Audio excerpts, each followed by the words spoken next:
Perkenalkan, nama saya Francisca Desi Krisnawati.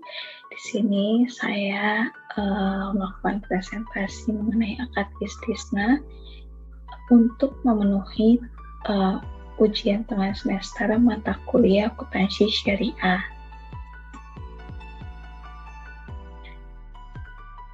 Nah, pada saat ini saya akan menjelaskan mengenai apa itu akad istisna, lalu macam-macam akad istisna, dan juga contoh dari akad istisna pada masa saat ini. Pertama, akad istisna itu apa sih? Istisna merupakan kontrak jual beli dalam bentuk pemesanan, pembuatan barang tertentu dengan kriteria dan persyaratan tertentu yang disepakati antara pemesan, yaitu si pembeli atau disebut juga mustasni, dan penjual, yaitu pembuat produknya, disebut juga syani, dalam melakukan transaksi istisna. Nah, akad istisna ini dilakukan jadi harus pemesanan dulu, menjelaskan mengenai spesifikasi yang akan dipesan oleh si pembeli ini kepada si pembuat atau enggak kepada bank. Nah, untuk akad istisna ini biasanya mengenai pemesanan seperti bangunan, lalu elektronik, atau barang-barang lainnya. Nah, untuk akad istisna ini terjadi antara kedua belah pihak lalu disetujui. Nah, si pembeli ini menyampaikan pemesanannya itu spesifikasinya bagaimana, lalu dilakukan negosiasi dengan bank atau si penjual. Nah, untuk pembayarannya itu bisa dibayar di muka di awal, jadi cuma sebagian, seperti 30% dari total pembeliannya, atau bisa dicicil, atau bisa juga pembayarannya di belakang ketika si pemesanannya sudah selesai dan sudah dikirim ke si pemesan. Nah, untuk akad istisna ini bisa melibatkan juga bank untuk melakukan akad istisna. Bank ini berfungsi sebagai perantara, jadi antara pembeli dengan si penjual. Jadi ada dua akad. Yang pertama itu pembeli melakukan akad istisna dengan bank, lalu yang kedua itu si bank ini setelah melakukan akad istisna dengan pembeli, lalu melakukan akad istisna dengan si penjual, menjelaskan mengenai spesifikasi dan penjelasan barang yang dipesan oleh si pembeli. Lalu dalam akad istisna ini ada rukun akadnya. Yang pertama itu ada pelaku akad, yaitu mustasni, atau disebut juga pembeli, yaitu pihak yang membutuhkan dan memesan barang. Nah, yang kedua ini ada syani, yaitu si penjual, yaitu yang pihak yang memproduksi barang pesanan sesuai dengan spesifikasi dari si pembeli. Nah, yang kedua ini ada objek akad istisna, yaitu berupa barang atau jasa. Nah, untuk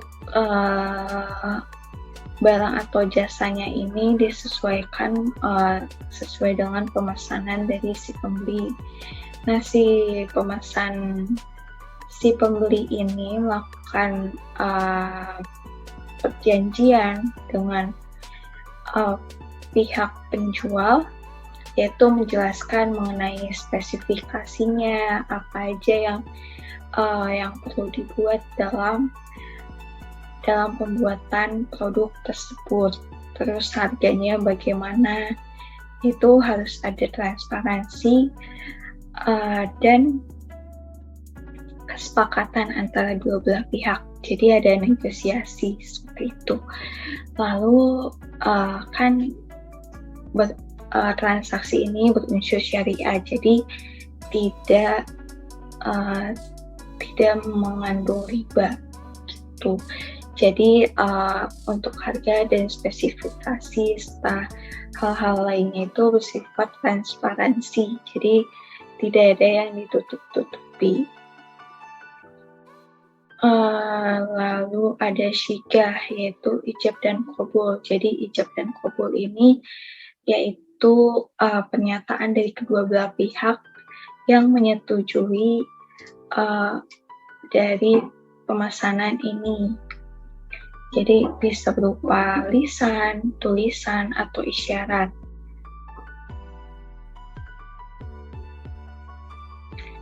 Nah, macam-macam akad istisna itu ada dua. Yang pertama, akad istisna biasa. Yang kedua, akad istisna paralel. Nah, untuk akad istisna ini yaitu melibatkan antara pembeli dan produsen saja, atau si penjual. Jadi si pembeli itu awalnya melakukan pemesanan ke si pembeli, ke penjual, itu menyampaikan mengenai spesifikasi barang atau jasa yang akan dipesan. Terus terjadilah negosiasi mengenai kesepakatan dua belah pihak, mengenai harganya, mengenai kapan selesainya, bagaimana pembayarannya, dan hal-hal lainnya. Nah, setelah kedua belah pihak itu setuju, maka terjadilah akad istisna. Selanjutnya, si pembeli ini melakukan pembayaran kepada si penjual atau produsen. Nah, untuk pembayarannya itu bisa bayar di muka, dicicil, atau dibayar di belakang, atau setelah produk itu telah selesai dibuat. Selanjutnya itu setelah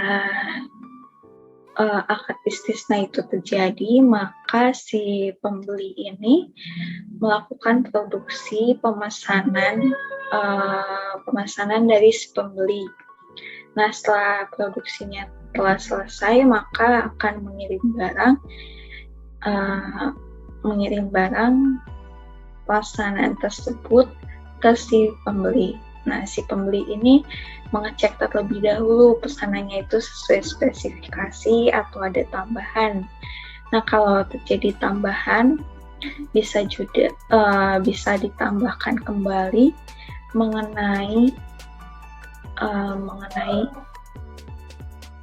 mengenai pesanan itu, tapi di luar harga akad istisna yang pertama.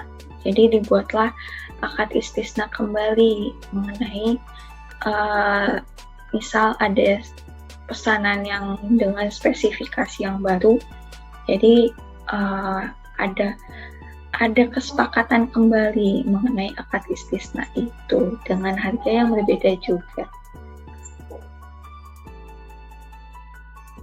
Selanjutnya ada akad istisna paralel. Nah, yang akad istisna paralel ini ada dua akad, yaitu antara si pembeli dengan bank, lalu yang kedua itu bank dengan si penjual. Seperti yang akad istisna biasa, jadi si nasabah ini melakukan pesanan dengan menyampaikan spesifikasinya. Pemesanan tersebut lalu negosiasilah mengenai harga, spesifikasi, lalu dengan hal-hal lainnya. Terus ketika setelah kedua belah pihak setuju antara nasabah dengan bank, maka terjadilah akad istisna, dan bank nasabah ini akan melakukan pembayaran sesuai dengan kesepakatan perjanjian, yaitu bisa bayar di muka, dicicil, atau di belakang.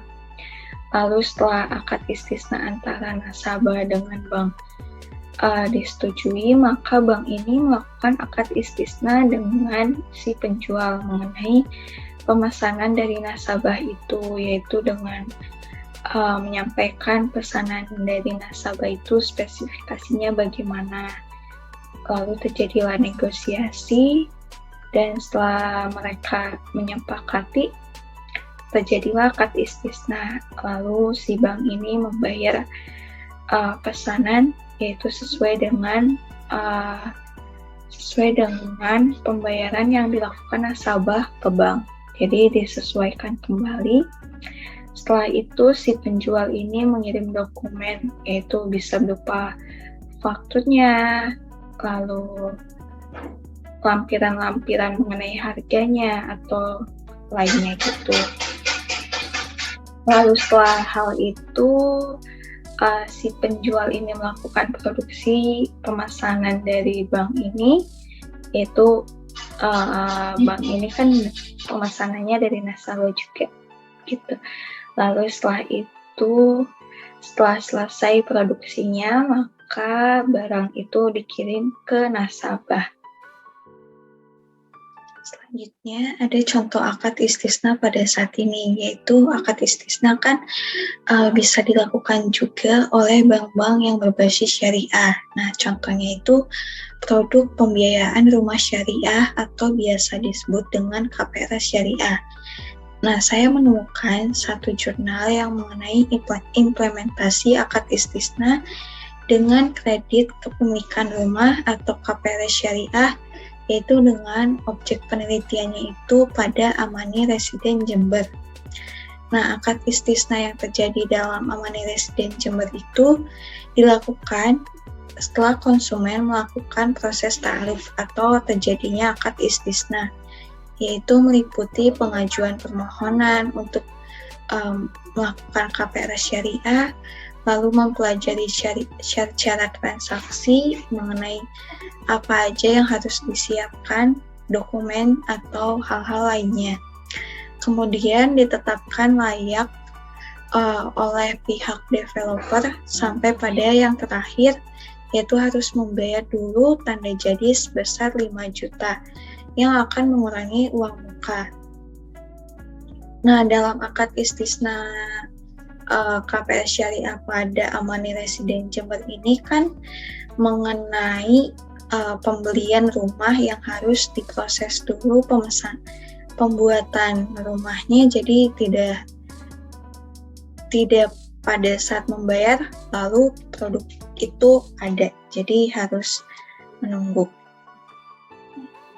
Selanjutnya ada mekanisme pembayaran angsuran pada kredit kepemilikan rumah syariah pada Amani Residen Jember adalah sebagai berikut. Jadi yang pertama, kewajiban konsumen membayar angsuran adalah terhitung sejak konsumen melakukan ta'aruf, yaitu mulainya dari pengajuan permohonan, membaca dan menyiapkan syarat-syarat transaksi, dan akan setelah itu harus dianggap layak dulu oleh vendor. Nah, setelah itu baru konsumen ini membayar uang sebesar 5 juta yang sebagai tanda jadi dan mengurangi uang muka. Biasanya uang muka ini dibayar sebesar 30% dari harga produk dibayar. Nah, untuk pembayaran uang muka jika dicicil itu harus dibayar maksimal itu 6 kali dengan maksimal pembayaran 30 hari setelah tanda jadi. Jadi setelah pembayaran tanda jadi 30 hari kemudian konsumen tidak membayar, maka KPR syariah dalam mengambil rumah di Amani Residen Jember ini akan dibatalkan. Selanjutnya, besaran angsuran ditentukan oleh uang muka dikurangi tanda jadi, dibagi jumlah bulan, dan atau sesuai kesepakatan antara kedua belah pihak.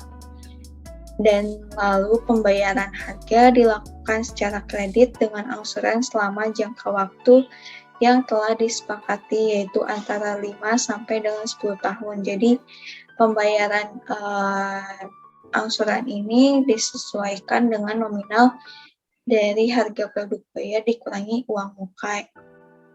Selanjutnya, pembayaran angsuran tiap bulan dilakukan tidak melebihi tanggal 5 setiap bulannya.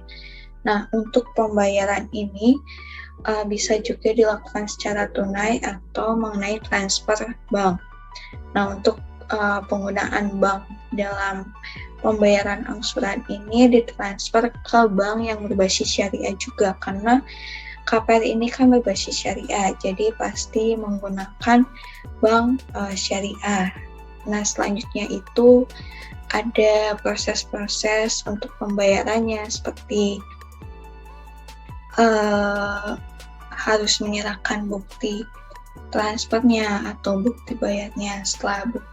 Setelah pembayaran berlangsung ini akan diberikan seperti kwitansi atau rincian pembayaran selanjutnya itu seperti apa atau berapa nominalnya. Nah, dari KPR Syariah pada Amani Residen Jember ini kan konsumen ini wajib melakukan pembayaran uang oleh pembeli sebesar 5 juta sebagai tanda jadi dan mengurangi uang muka. Nah, karena di sini setelah dibayar, pasti dari pihak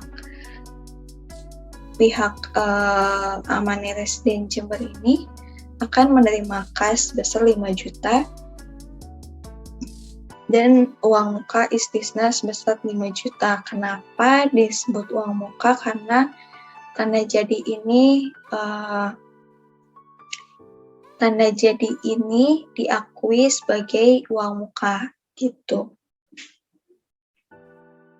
Baik, sekian penjelasan yang bisa saya sampaikan. Kurang lebihnya mohon maaf. Terima kasih.